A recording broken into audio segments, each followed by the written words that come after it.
Hello everybody, welcome back to Bela channel.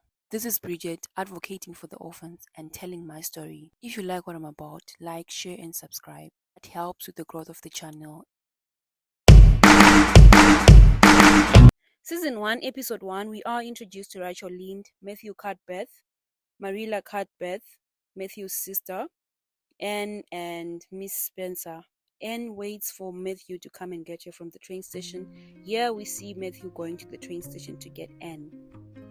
Mathew was late and she waits for a long time imagining things, and finally he gets there and they had a very long journey.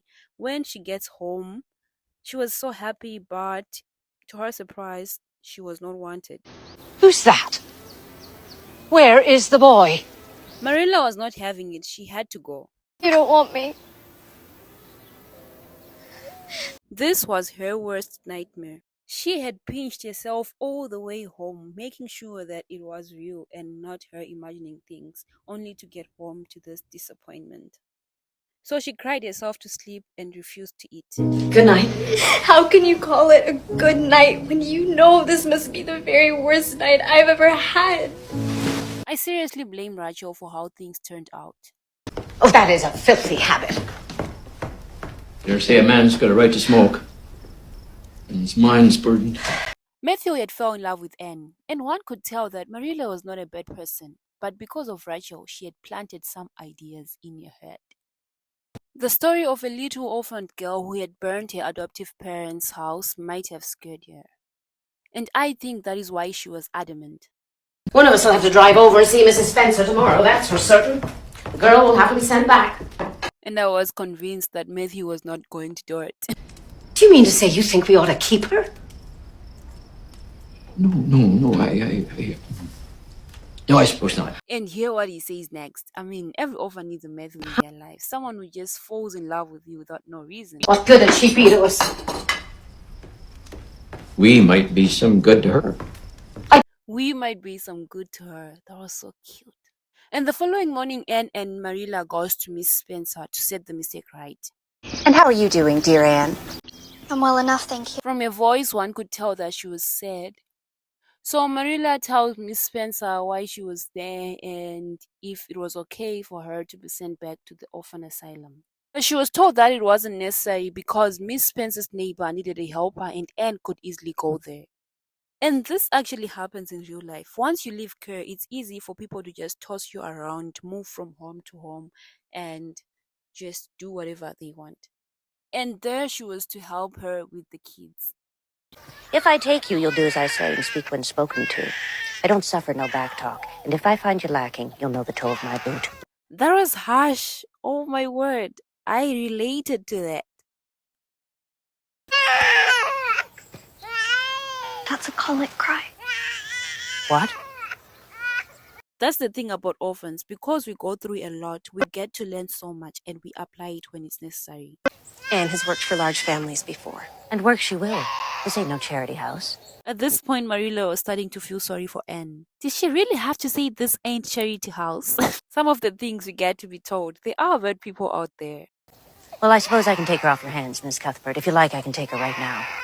Seriously, a good person would never leave the child with this person. She's evil. I felt so sorry for Anne. Luckily, Marilla changed her mind and she decided to go back with Anne. You could see the shock in her face. She was relieved and happy. I felt like I was watching my life being played by Anne. Did you really just say that perhaps you'd let me stay at Green Gables, or did I only imagine that you did? Yes, I did say that, and no more. But it isn't decided yet. Come on, wouldn't you want to be the reason why someone is smiling? She was so happy. And perhaps we'll conclude that Mrs. Blewet should take you after all. Well, I'd rather go back to the asylum than live with her. Trust me, sometimes living in the orphanage is better. I mean, not all orphanages are bad anyway. I keep expecting her to chase after us on a broomstick. That was crazy. So they left and Anne held her tongue as she was told to do so. However, on their way to Miss Spencer, she had told Marilla her history. How her parents died from fever and how she was orphaned at 3 months old. Mathew could not believe his eyes when he saw Marilla coming with Anne and he was so happy. Seeing that smile made me happy as well.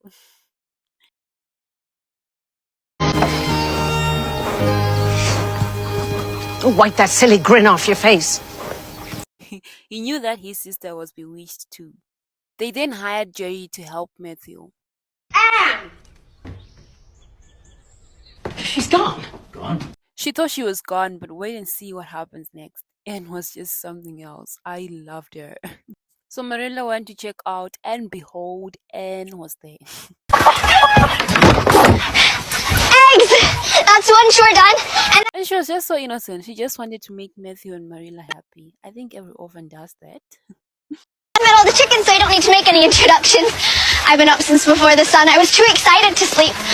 So later Marilla decided to make some dresses for Anne. Anne had to learn the Lord's Prayer while she makes the dresses. Should have something to wear besides that flimsy bit of business. I have a leftover piece of cotton on a boat that may do nicely. She didn't believe that she was about to get new dresses. You're going to make me a dress? You need something suitable that fits you. While she was making the dresses, Rachel visits. She tries to convince Marilla to send Annie back. Marilla tells her that she was on trial. I know what my heart, Miss Cuthbert. Anne, this is our neighbor, Mrs. Lynde. Mrs. Lynde, the person she was not ready to meet.